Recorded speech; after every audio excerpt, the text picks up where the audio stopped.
Hello everyone and welcome. My name is Roberto Corona. I am an Italian anthroposopher and astrologer. And in this video, we're going to talk about the first syzygy of the season, the full moon in Capricorn. So in this picture here, you can see an image of Archangel Uriel by Andrei Shishkin. And this picture is going to accompany us throughout all summer, since according to anthroposophy, Archangel Uriel is the power that is ruling over the season. And we are still, of course, in Cancer season here. So let's take a look at the chart of the syzygy. But first, I'd like to start by talking a little bit about the last changes that happened in the sky. So first of all, Pluto entered back to Capricorn, and it is going to stay in Capricorn until January 2024. You can watch my video about Pluto in Aquarius to learn more, but here it is, our Pluto back to Capricorn. Then Saturn, here we go, Saturn in Pisces, turned retrograde on June 17th, and it is going to stay retrograde for about 4 or 5 months until November 4th. And in this regard, the general meanings of Saturn in Pisces that are pretty spiritual, for starters, are going to get even more internal, even more spiritualized, especially because Saturn, when, like any other planet, when turning retrograde, it is basically turning the focus, the attention within. And in this regard, Saturn is going to get more spiritualized throughout not only all summer, but the first month of fall as well.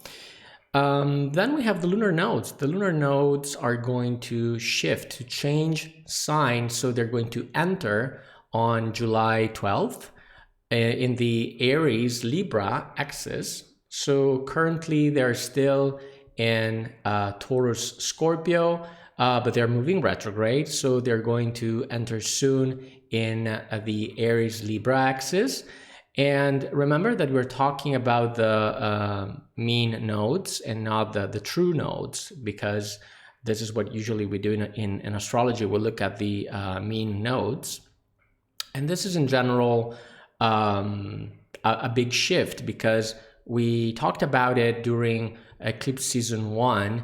And basically, this shift is going to slowly move eclipses more and more towards this axis, Aries and Libra. So big changes are going to take place in these two zodiac signs.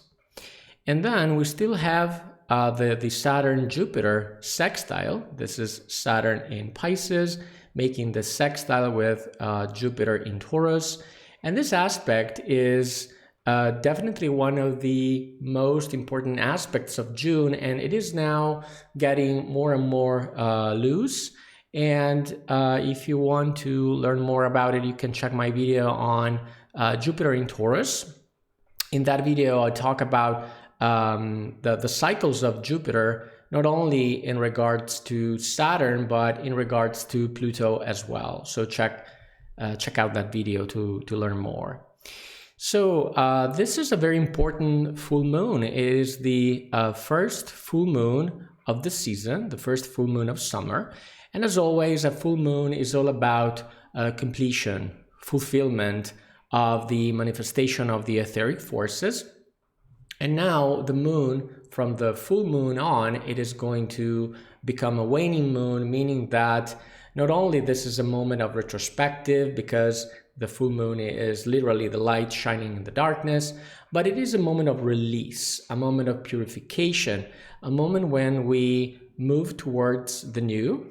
In fact, the gestation of these new impulses begins, and they are going to sow with the next new moon in Cancer on July 17th.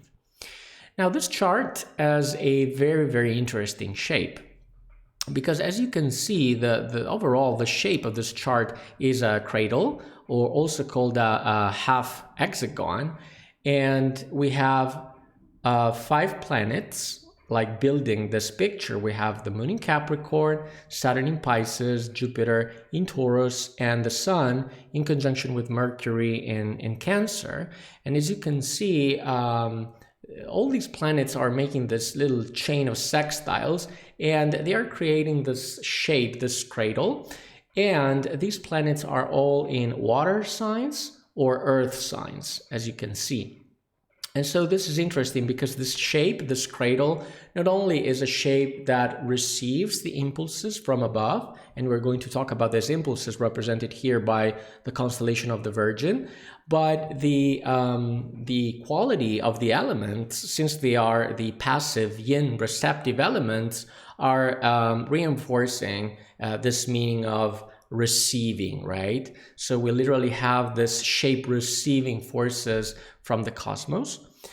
And on top of that, this shape is closed by this opposition. And this is interesting because here with the Sun and Mercury, we have a so-called superior conjunction, meaning that astronomically, this Mercury can be found beyond the Sun. So we have an alignment of planets. We have Mercury on top, then the Sun, of course the Earth in the center, and then at the bottom here we have the Moon. And so we have these 4 planets aligned this way. So let's take a look at the general meanings of this full moon in Capricorn. Because on a physical, mundane level, of course, a full moon is all about conclusion or fulfillment of everything that we have achieved during the spring specifically. This is because this is the first new moon of summer, so it is literally a completion of what we've been doing throughout spring, really. And we are asked here to let go everything that we failed to accomplish. And this is the hardest part of this new moon. In fact, it is a new moon in Capricorn. So it is a Saturn-ruled new moon, meaning that we have that, that flavor of austerity coming from Saturn. And on top of that, Saturn is also making a sextile with the moon. So we have definitely a connection between the two, not only given by the fact that Saturn is the ruler of the CGZ, but also because Saturn is making a sextile with this moon. And we are asked to let go everything we have not accomplished, we have failed to accomplish, right? So instead of focusing on what we haven't achieved, this moon, it is a good new moon because it is suggesting to let go, especially with Saturn in Pisces, let go of this delusional state, right? But to embrace everything that we have accomplished by celebrating. And this energy of celebration is expressed by this beautiful trine with Jupiter. Receptions are mixed. They are good from the Jupiter perspective, since it is in the zodiac sign of the moon's exaltation. But from this moon's perspective, this celebration can be something that we don't feel like we deserve, right? Because this moon in Capricorn is all about austerity, and the moon is in Jupiter's fall. So the moon is like, I don't know if I want to do that. But this Jupiter is going to have this contagious effect in regards to optimism, faith, and trust, everything that is represented by this Jupiter. And we can also read the CGZ from a more soul perspective, because as I mentioned, a full moon is always a moment for purification. So we have this gesture of the etheric forces that begin to return or to be returned to the solar sphere. It's like a tide, right? So now we have this movement of the solar forces getting back towards the sun.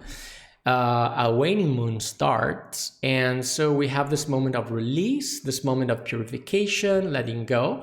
And this is also something that is definitely related to Saturnian significations, right? So this austerity can be useful in this regard. And on top of that, this also is related to the warning of Archangel Uriel that we discussed about in the summer solstice video. So you want to check that out to learn more about it, because Archangel Uriel is the archangel of ancient Saturn and can be pretty tough, right? But we also have another interesting aspect. Not only the moon is making the sextile with Saturn, this trine with Jupiter, but she's making this opposition with Mercury in Cancer up here. And Mercury in Cancer, of course, Mercury is the planet of the mind, the planet of the intellect, right?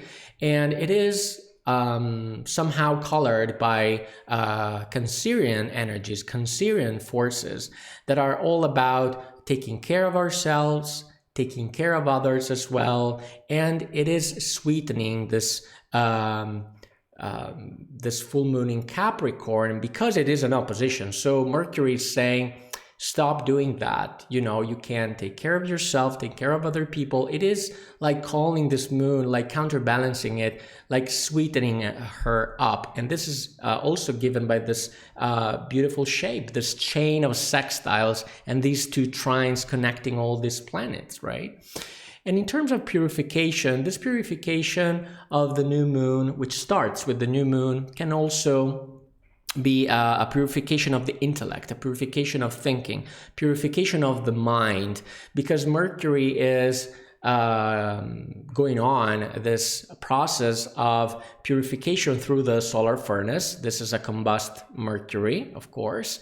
And so it is still going through this this process of being burned down and to reborn again, like this alchemical process going through the solar furnace. Now, on a more spiritual level, the new moon is going to be visible in the starry image of the constellation of Sagittarius, and specifically the central part of the constellation.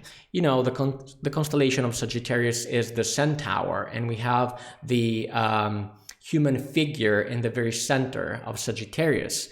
It is the central part.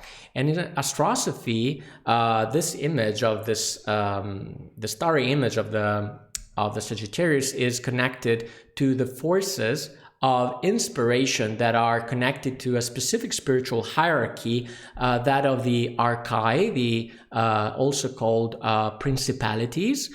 And the principalities are connected to the zeitgeist, the spirit of our time. So through this constellation, we can receive the inspirations from the spirit of our time to accomplish tasks that are aligned with the spirit of our time, and to bring them down into matter through the forces of Capricorn to really manifest them and connecting us to a higher principle. So basically this is overlapping is true for, and it is going to be effective for centuries, right? And it has to do with a form of inspired entrepreneurship, where you accomplish things with this Capricorn forces on a mundane level, on a very practical business level, but you are inspired from above. And specifically, this is a full moon, meaning that we can stop and, like, looking back to recognize how we've been inspired from above in order to accomplish what we've been doing through the season, through spring, right?